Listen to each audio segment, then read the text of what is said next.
오늘부터 우리는 그리스도인이 된다는 것이라는 주제로 말씀을 나누려고 합니다.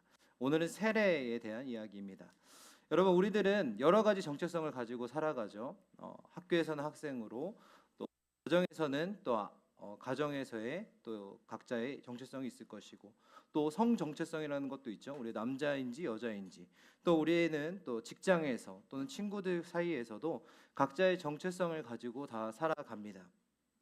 그 역할에 따라서 또 환경에 따라서 그 정체성이 조금씩 변화되는 것을 우리가 보게 되죠.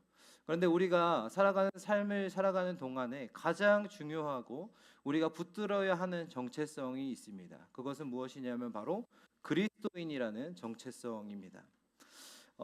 그리스도인이라는 것은 무엇입니까, 여러분? 여러분 다 그리스도인이세요? 그리스도인이세요? 네, 네, 맞아요. 그리스도인이 뭡니까, 그럼? 혹시 말씀해 주실 수 있는 분 계세요? 그리스도인이 뭐다? 네, 굉장히 추상적으로 이야기했는데, 그렇죠. 그리스도인이라는 것은 다른 게 아니라 예수님께서 우리의 구원자 되심을 고백하는 사람들. 예수님께서 우리의 구원자 되심을 고백하는 게 바로 그리스도인입니다. 그렇다면 예수님께서 우리의 구원자 되신다는 것도 되어 주신다는 것은 또 무슨 얘기입니까? 죄로 인해 영원히 죽을 수밖에 없었던, 하나님과 단절되어 있었던 우리에게 예수님께서 찾아오셔서 하나님과 우리 사이에 있던 죄의 담을 허무심으로 우리가 하나님께로 나아갈 수 있도록 하셨다라는 그 사실을 믿는 것이죠.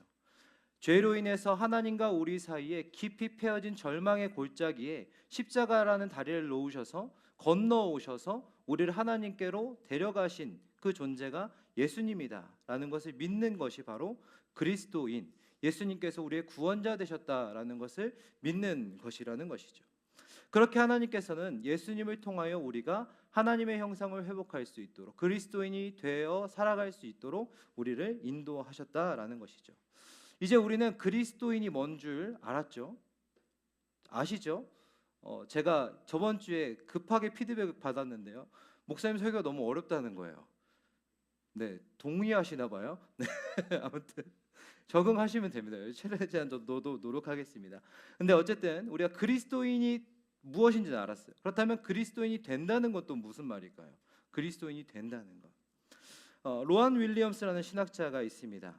이 신학자가 말하기로는 그리스도인이 된다는 것은 우리가 그리스도인임을 깨닫게 하는, 그러니까 우리가 그리스도인이다, 내가 그리스도인이다라는 것을 계속 인지하게 하는 네 가지 핵심 요소들을 붙들고 가는 게 그리스도인이 된다는 거예요. 네 가지 핵심 요소가 뭐냐면 오늘부터 보게 되는 첫째 세례, 두 번째 말씀, 그리고 세 번째 성만찬, 그리고 마지막으로 뭘까요? 기도입니다. 우리가 이 네 가지를 4주에 걸쳐서 함께 살펴볼 것입니다. 그럼 오늘 첫 시간으로 우리 세례를 함께 살펴보려고 해요. 여러분 세례 다 받으셨죠? 안 받으신 분 있을 수 있거든요. 네, 안 계시군요. 여러분 세례 다 받으셨어요?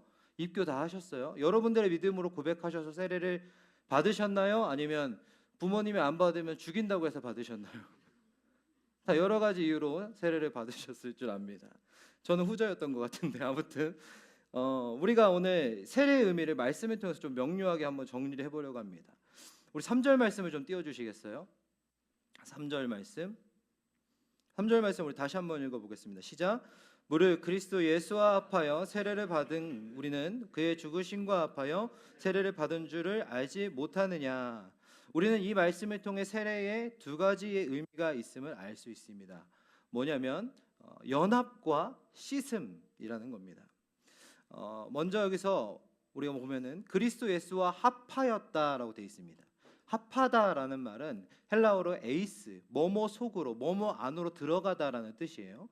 다시 말해서 정리해 보면 뭐예요? 이 단어를 중심으로 생각해 보면 우리가 예수 안으로 들어가게 된 것이 세례다. 이해되시죠? 예수 안으로 들어간 것. 들어가면 어떻게 되는 거예요? 우리가 예수님과 하나가 되는 거죠. 예수님과 하나가 되는 것이, 연합되는 것이 세례다. 이어지는 본문에는 이제 그리스도와 연합되는 것이 무엇인지 구체적으로 말해주고 있는데요. 3절 뒷부분에 보시면 뭐와 합하였다고 했어요? 그의 죽으심, 그의 죽으심과 합해졌다라는 것이죠. 그렇습니다. 세례는요, 그리스도와 연합된다는 것은요, 그리스도의 죽음에 참여하는 것입니다. 예수님의 죽음에 참여하는 거예요. 여기서 알 수 있는 게 뭡니까? 예수님께서 죽으셨다는 거죠. 예수님께서 죽으셨다는 거. 왜 죽으셨어요? 우리가 지난 주일에 그 어려운 말씀이라고 했던 그 말씀에서 나눴을 때 왜 죽으셨어요? 한 분도 기억을 못 하시는군요. 화목제물로 되어 죽으셨다라는 것이죠. 예수님께서 우리의 죄를 씻기 위해서 화목제물이 되어 주셨다라는 것입니다. 그렇게 우리의 죄를 위해서 희생양이 되어 주셨다라는 겁니다. 그리고 그때 예수님께서 화목제물로 자신을 드릴 때, 우리 죄를 속하기 위해서, 깨끗게 하시기 위해서 드릴 때, 그때 바로 우리도 그 죽음에 참여한 자가 되어야 된다는 거예요. 우리도 예수님이 죽으실 때 우리의 죄와 우리의 죄된 본성과 여러 가지 악한 모습들을 같이 죽여야 된다는 말씀인 것이죠. 그렇습니다. 우리가 우리의 죄를 씻기 위해 죽으신 예수 그리스도와 함께 할 때, 연합되어져 있을 때, 우리는 비로소 우리의 죄가 씻겨진다라는 것을 알게 되는 것이죠. 또한 4절의 말씀을 보면요, 그 죽음은요, 이 죽음은 단순히 그냥 죽음에 참여한 것을 넘어섭니다.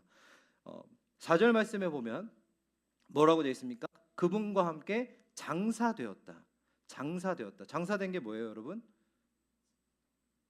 네? 장사되었다. 매장되었다. 무덤에 갇힌 게 되었다라는 거예요. 이전까지 죄의 통치를 받던 옛사람은 큰 돌무덤에 있는 무덤에 안장이 된 거예요. 안치가 된 거예요. 다시는 나오지 묻혀서 다시는 살아나올 수 없게 되었다라는 겁니다. 예수님께서 화목제물로 자기를 드리심으로써 우리에게 보여주신 모습이 바로 이것이라는 거예요. 우리에게 이루신 것이라는 거죠.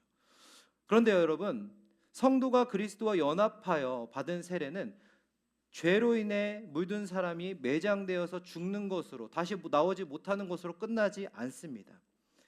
하나님께서, 예수님께서 이 죽음과 이 세례를 통해서 궁극적으로 최종적으로 우리에게 이루고자 하시는 것은 무엇이냐면, 우리가 성도로 하여금 새 생명으로 다시 살게 하시기 위함이라는 것이죠.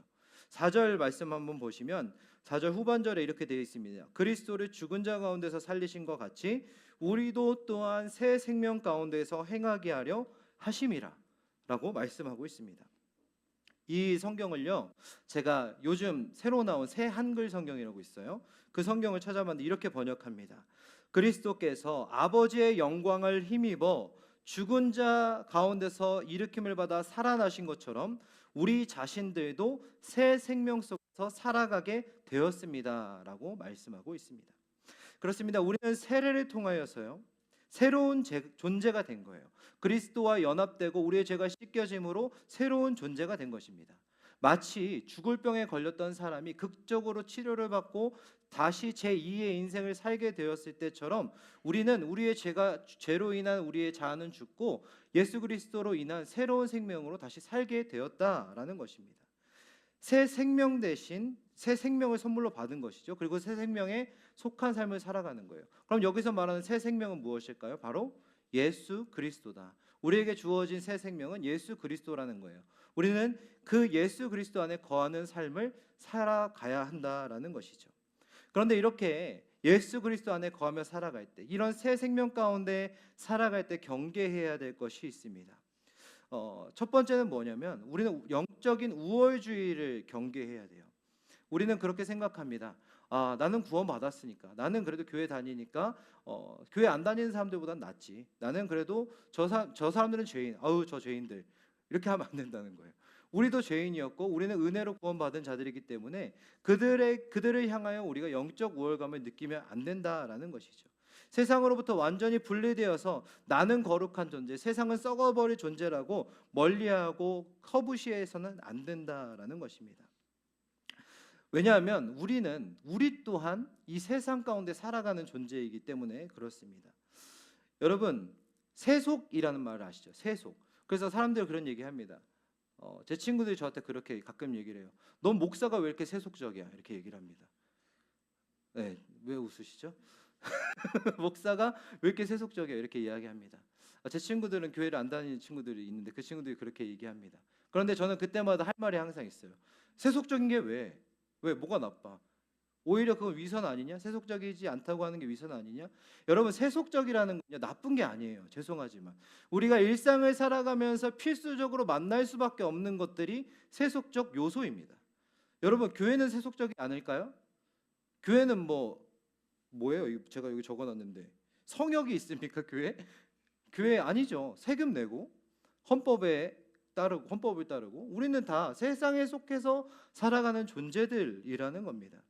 다만 우리가 경계해야 될 것은 뭐냐면 세속에 속할 수 있어요. 세속에 살아가는 건 당연해요. 인정해야 할 건 인정해야 돼요. 근데 문제는 뭐냐면 우리가 물질의 종이 되어서 물질을 쫓는 물질 만능주의나 또는 인간의 악함을 가벼이 여겨서 간과해서 생기는 낙관주의나 하나님이 허락하신 행복을 넘어서서 자족하지 못하고 끝없는 행복을 추구하다가 빠져버리는 이런 쾌락주의 같은 것들의 세속주의를 경계해야 된다는 거예요. 세속이 아니라 세속주의를, 이것을 경계해야 된다는 것이죠. 이런 왜곡된 삶의 태도는 하나님을 우리의 삶으로부터 멀리 밀어내는 행위이기 때문에 그렇습니다. 그렇기 때문에 여러분, 우리는 세상에 살아가지만 우리가 땅굴 파고 동굴 파고 들어가 살 거 아니면 우리는 이 세상에 살아가면서 세상에 속해 있지만 세상에 매이지 않는 삶을 가야 한다는 겁니다. 그렇게 세례받은 그것이 바로 새 생명 안에 살아가는 삶, 바로 예수 그리스도와 연합된 삶을 살아가는 삶의 모습이라는 것이죠.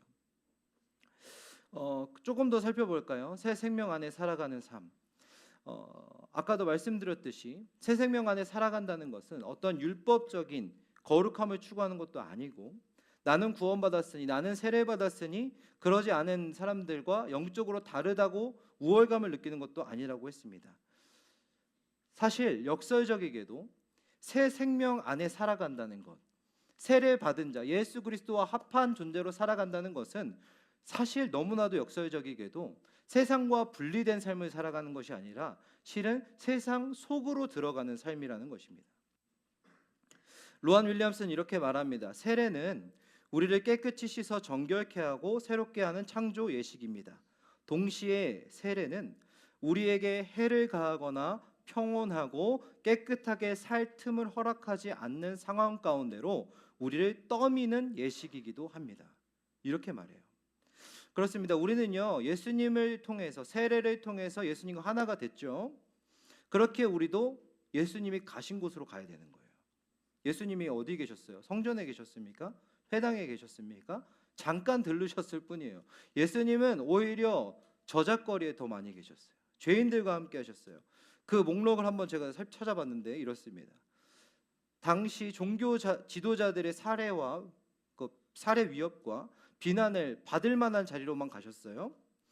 대중들의 눈총을 받으면서 가늠한 여인들에게 찾아가셨고, 민족의 배신자인 사람들에게 찾아가셨고, 또 범죄자들, 병자들, 죄인들에게 다가가셨습니다. 물론 우리가 살아가면서 이렇게 예수님처럼 이렇게까지 도전적인 상황을 마주할 경우는 별로 없겠지만, 우리가 여기서 알아야 될 것은 예수님께서는 사랑할 수 있는 존재들을 사랑하신 것이 아니라 예수님의 사랑은 사랑할 수 없는 존재들을 사랑하셨다는 데 있다라는 것이죠. 그렇게 위험과 어두움이 있는 자리로 예수님은 나아가셨다는 거예요. 그리고 그 자리로 나아갈 때 어떻게 됐어요? 예수님께서 그 자리로 나아가셨을 때 그곳이 어떻게 됐습니까? 예수님이 어두워졌어요? 예수님이 타락하셨어요? 아니죠. 그곳을 변화시키셨죠. 그곳에 빛이 비추게 하셨죠. 그곳이 회복되게 하셨습니다. 그렇기 때문에 우리가 그것을 통해서 깨닫게 되는 것은 예수님께서 나아가는 그 자리 가운데 새로운 생명이 다시 탄생하는 신비를 보게 되었다는 거예요. 그렇기 때문에 우리 또한 우리가 나아가야 할 그 삶의 자리가 그런 곳이라는 것이죠. 새 생명을 낳는 신비는 결국 우리 안에 죄로 인해 잃어버리고 깨어져 버린 하나님의 형상을 회복하게 되는 것입니다. 앞서 말씀드렸듯이 세례를 받는다는 것은 예수님과 함께 죽는 것이지만 예수님과 함께 다시 사는 것입니다. 다시 산다는 것은요, 하나님께서 우리를 지으시면서 의도하신 인간성, 하나님의 형상, 본연의 인간성을 회복하는 것입니다. 그렇게 하나님의 형상의 모범인 예수님을 따라 사는 삶이 바로 새 생명 안에 살아가는 삶의 모습이라는 것이죠. 성경에서는요, 이 예수님을 예언자나 제사장으로 묘사하고 있어요. 우리 또한 예언자와 제사장이 되어야 하는데요. 목사님, 그게 무슨 부담스러운 말씀입니까? 이렇게 생각할 수 있어요. 근데 여러분 한번 들어보세요. 성경 속 예언자들은요, 미래의 말을 하는 사람이 아니었어요. 여러분들에게 점을 치라는 얘기가 아니에요. 귀에 듣기 좋은 말을 했던 사람들도 아니었어요. 가짜 예언자들은 그렇게 했지만 진짜 예언자들은 그렇게 하지 않았습니다. 예언자들이 했던 일은 그 공동체가 하나님의 뜻에 충성할 수 있도록 계속 외치는 일이었어요. 하나님과 사람들 사이에 서서 하나님의 뜻을 전하는 일을 했다라는 것이죠. 이사야, 예레미야, 아모스, 호세아 이런 사람들이 그렇게 했다라는 것입니다. 불의와 타락으로 점점 물들어가고 멸망으로 치닫는 그 이스라엘을 향하여 하나님께서 그들을 부르신 본질과 부르심을 일깨워주는 역할들을 예언자가 했다라는 것입니다. 그렇기 때문에 때때로 이 예언자는 비판적이기도 하고 때때로는 의문을 제기하기도 하는 사람이었다라는 것입니다. 예수님의 모습을 닮아가는 우리들 또한 우리들에게도 이런 모습이 있어야 하는 것이죠. 타인을 정죄하고 비난하고 판단하라는 게 아니고요. 우리가 어떻게 그리스도인이 되었고 우리네 삶 가운데 그리스도인의 모습이 얼마나 있는지를, 어떤 일에 우리가 책임감을 느끼고 있는지를, 어떤 비전을 갖고 나아가고 있는지를 서로 묻고 답할 수 있어야 된다라는 거예요. 잔소리나 핀잔이 아니라 우리 청년 공동체에 속한 지체들이 하나님의 제자로서, 하나님의 자녀로서 하나님께서 맡겨주신 삶의 자리에서 책임을 다할 수 있도록 서로에게 예언자적 역할을 할 수 있어야 된다라는 겁니다. 그렇기 때문에 여러분, 셀 모임할 때, 또 우리가 선교회에서 모임을 할 때 우리가 이런 말들이, 이런 나눔들이 있어야 되는 거예요. 또 우리가 살아가는 이 세계에 대해서도 우리는 예언자적인 역할을 감당해야 합니다. 특별히 오늘날 같이 혼란스럽고 또 어지러운 이 세대 가운데 그리스도인들은 그 일이 도대체 무엇을 위한 일인가? 그것은 우리를 어디로 이끌고 가고 있는가? 이것을 물어야 됩니다. 우리가 마주하는 현상들을 그저 흘려보내는 것이 아니라 선동에 휩쓸리는 게 아니라 그 문제나 대상을 깊이 생각하고 이리저리 따져보면서 그리스도인의 책임을 다하는 것은 어떤 것인지 우리가 서로 묻고 토론하고 연구하면서 그것을 찾아내서 그곳으로 나아가야 하는 것이에요. 두 번째로 우리는 또한 제사장의 역할을 감당해야 합니다. 제사장 역할은 목사님이나 하세요 이렇게 말할 수 있겠지만 제사장은 여러분 그렇지 않습니다. 제사장은요, 우리가 앞서 나눴듯이 제사장이 뭐예요? 하나님과 인간의 사이에 서서 이들의 죄를 용서해주고 하나님과의 화해를 이루었던 존재가 바로 제사장입니다. 다시 말해서 관계의 회복을 가져오는 게 제사장의 몫이었다라는 겁니다. 이런 맥락에서 보면 우리가 제사를 드리진 않지만, 동물을 잡지는 않지만 우리는 하나님과 세상에서 깨어진 관계를 치유하고 회복하는 일에 앞장서야 한다는 것이죠. 우리 지금 여기에 청년 친구들 많이 있지만 이 자리에 없는 친구들이 훨씬 더 많아요. 여러분도 아시죠? 기억나시죠? 지금 뭐 떠오르는 친구들이 계시죠? 그들이 왜 지금 예배에 나오지 못하고 있는지, 왜 그들이 하나님과의 관계가 깨어졌는지를 한 번이라도 우리가 연락을 해서 물어볼 수 있어야 된다는 거예요.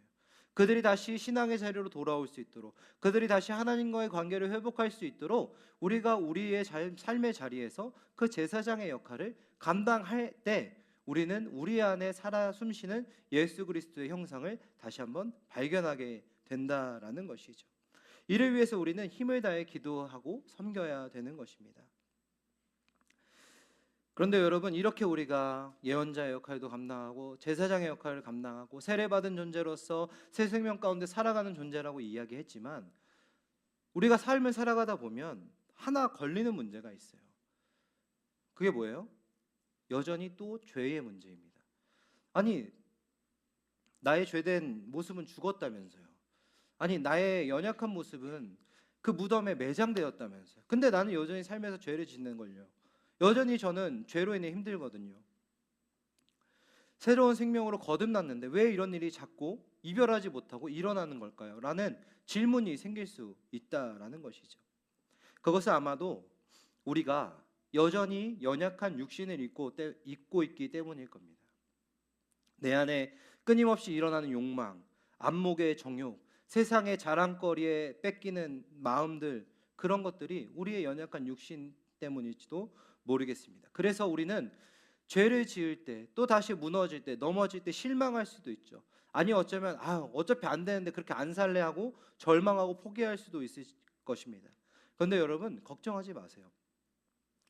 우리가 기억해야 될 것은, 그때마다 우리가 기억해야 될 것은 우리가 언제 세례를 받았느냐 하는 겁니다. 여러분 언제 세례를 받았어요? 언제 예수님께서 우리에게 찾아오셔서 우리에게 새 생명을 주셨어요? 우리가 죄인 되었을 때, 여전히 우리가 비참한 상황에 놓여져 있을 때, 여전히 우리가 갈 길을 몰라 헤매고 있을 때, 방황하고 있을 때 우리 가운데 찾아오셔서 우리를 예수 그리스도의 보혈로 씻으시고 우리를 새로운 존재로 살아나게 하셨다, 살아가게 하셨다라는 겁니다. 여러분 그렇습니다. 우리는 이미 구원을 받은 존재들입니다. 하나님의 구원을 폐할 자가 아무도 없습니다. 그 사랑을 끊을 자가 아무도 없습니다. 천사들도 못 끊는 성경은 기록하고 있습니다. 그렇기 때문에 우리가 비록 육신의 연약함으로 인해서 넘어질 수 있죠. 때때로 실수할 수 있죠. 그러나 그때마다 하나님께서는 우리의 손을 놓지 않으시고 다시 일으켜 세우실 줄 믿습니다. 우리 주님의 손을 붙들고 하나님께로 그렇게 나아가면 되는 겁니다. 다시 세례받은 새 가운데로 우리가 걸어 나아가면 됩니다. 우리의 죄를 돌이키고 회개하면서 하나님께서 기뻐하시는 삶의 방향으로 다시 걸어가면 되는 거예요. 사랑하는 성도 여러분, 우리가 세례를 통해 그리스도인이 되었 그 사실을 기억하면서 올 한 주도 주님께 속한 자처럼 주님을 더욱더 닮아가는 사람들로 우리 한 주를 보낼 수 있는 저와 여러분 되시기를 주님의 이름으로 축복합니다.